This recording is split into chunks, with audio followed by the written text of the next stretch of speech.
سنو، اگر تمہارے دل میں بھی یہ خیال آ رہا ہے کہ کیا تم بھی وہ خوش نصیب ہو جن کو اللہ ان کی منچاہی چیز عطا کر کے ان پر معجزے کے در کھولنے والا ہے، اور اگر تم کسی معجزے کے انتظار میں ہو تو یاد رکھو اللہ اپنے بندے کو اس کی پسندیدہ چیز سے نوازنا چاہتا ہے۔ تو رمضان المبارک میں یہ ایک خاص نشانی اسے پہلے ہی دکھاتا ہے۔ میرے رب کا قرآن اس بات کی وضاحت کر رہا ہے کہ وہ کن لوگوں کے لیے معجزے کے در کھولتا ہے، کن لوگوں کو ان کی منچاہی چیز عطا کرتا ہے اور کن لوگوں سے ناراض ہو کر ان پر اپنی رحمت کے دروازے بند کر دیتا ہے۔ تو یاد رکھو کہ اللہ تمہاری منچاہی چیز کو تمہارے نصیب کا حصہ تب بناتا ہے جب تمہارے الفاظ ناکام ہو جاتے ہیں اور الفاظوں کی جگہ آنسو تمہارے حال دل بیان کرنے لگتے ہیں، جب تمہارے صبر کی آخری حد ہوتی ہے اور تمام دروازے بند نظر آتے ہیں مگر دل پھر بھی کہتا رہا ہوتا ہے کہ بس تھوڑا صبر، اور یہ دروازے جو تجھے بند نظر آ رہے ہیں ایک دن تیرا رب ایک نہیں بلکہ ہزاروں دروازے کھول دے گا۔ جب کوئی دعا قبول ہونے میں وقت لیتی ہے تو تمہیں لگتا ہے کہ بس اب کہانی ختم ہو گئی اور پھر انسان وہ دعا مانگنا ہی چھوڑ دیتا ہے، مگر شاید کہانی تو وہیں سے شروع ہوتی ہے۔ اللہ اور انسان کی کہانی،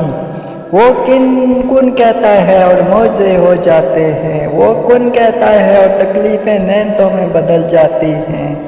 وہ کن کہتا ہے اور تمہارے آنسو سکون میں بدل جاتے ہیں،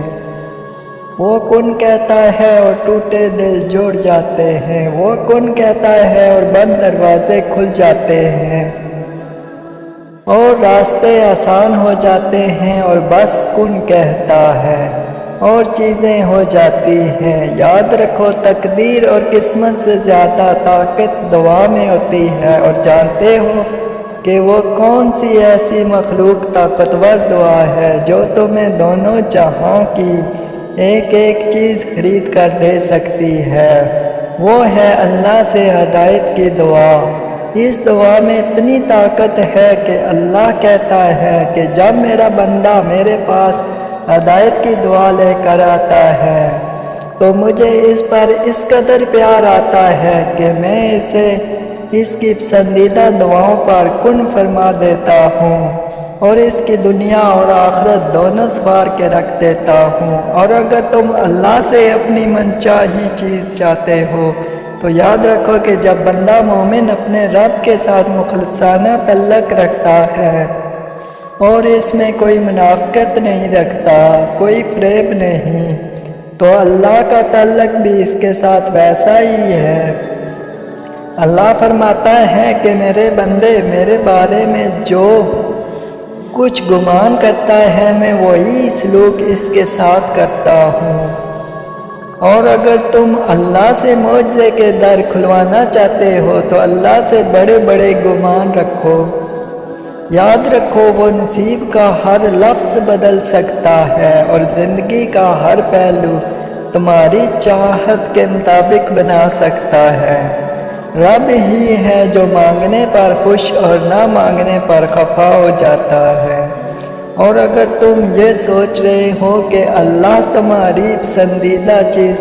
تمہارے نصیب کا حصہ کب بناتا ہے اور اپنا کن کب فرماتا ہے، تو یاد رکھو کہ جب تم اللہ سے مخلص دل سے مانگتے ہو اور اپنی ذات سے کسی کی حق تلفی نہیں کرتے تو اللہ بھی تمہارے ساتھ بھلائی کا معاملہ کرتا ہے۔ تمہارا دل صاف ہوتا ہے تو اللہ خود بڑھ کر تمہارا ساتھ دیتا ہے اور تمہارے کام میں آسانی پیدا کرتا ہے۔ ایک حدیث میں آتا ہے کہ نبی کریم صلی اللہ علیہ وسلم نے فرمایا کہ جو لوگ دوسروں پر رحم کرتے ہیں تمہارا رب ان پر رحم کرتا ہے۔ تم رحم کرو ان پر جو زمین میں ہیں خدا تم پر رحم فرمائے گا۔ اور اگر آج کوئی چیز تمہیں بے شمار دعاؤں اور ذکر و اذکار کے باوجود بھی حاصل نہیں ہو رہی تو سنو، اللہ تم سے فرماتا ہے کہ ہے میرے بندے، اگر تو میری رضا پر راضی ہو جائے کہ ہے اللہ جو تم مجھے دینا چاہتا ہے میں اس پر راضی ہوں، تو وہ فرماتا ہے کہ میں تجھے وہ بھی دوں گا جو تم اپنے لیے چاہتے ہو۔ اللہ قرآن میں